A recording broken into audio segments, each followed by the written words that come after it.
Hopefully you paid attention to what I did in problem number 1. And what I'm going to do is just repeat those steps for you. So reset. I'm going to define a function, f of x, and I'm looking for the root of that function. The function is x cubed. These are relatively simple problems, by the way. And then it's, let's see, 2x squared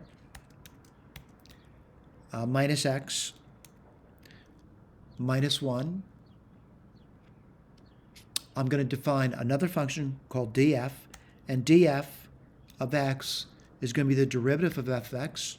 Let's put that down, diff, f of x with respect to x. And I'm going to define another function called Newton's function, which is basically Newton's method using derivatives. And that's being assigned x minus f of x divided by df of x. Those functions have all been defined now. All right. Now what I have to do is, it says over here, estimate the root between 0 and 1 and near 1 of. Now what I want to do is I want to plot this. It's a little different than last time. And when I plot this, I'm plotting f of x. That's all I'm going to do. I'm going to plot it. And a window's going to open up and I see it. Now again, they want it to be near 1. So looking at it, I want to point out this is 0.5, 0.6, 0.7. To me, it looks like 0.8. So what I want to do is, just looking at this picture over here, I'm going to say a good guess would be 0.8. So I'm going to say x naught is going to be assigned 0.8. All right? Now what do I want to do? I want to get another guess. And another guess is going to be, I'm going to call it x1. And x1 is going to be Newton's method evaluated at x naught. And what I want to do is I want to display x1, just like we did before. What's the difference now? I'm actually graphing it. All right? So I'm going to hit return. And what does it give me? It gives me a better approximation. Now, someone says, why isn't it 0.8? The graph may look like 0.8, but the root is not 0.8. Right? It's not going to be 0.8. All right? Let's keep going. And let's go to another guess. I'm going to say x2 now.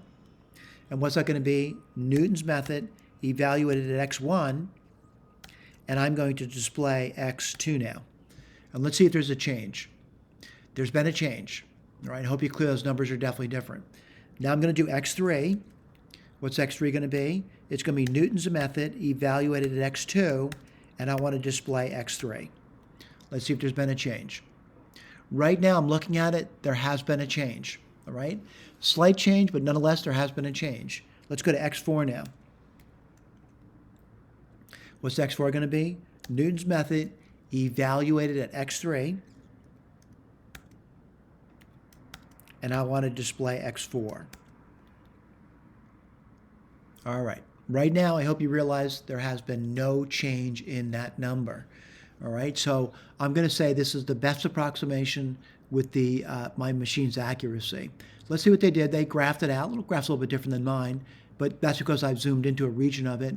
And, you know, they took the initial guess of 0.8, and you should be seeing the same numbers over here. Not bad. All right, again, let me repeat this. When I first looked at this section, I saw Wells reference Newton's method. I thought he was going to address the one using derivatives, because derivatives were covered in Wells's textbook, but Wells is doing something different, all right? But nowadays, when someone says Newton's method, they're talking about the method using derivatives, not Wells's technique. Although Wells's technique works beautifully, to me it's a little bit harder to deal with, and that's why I'm focusing on Newton's method. But if you look over my notes, I want to point out I also do Wells's version of Newton's method, and certainly that's also outlined in the notes as well. Thank you.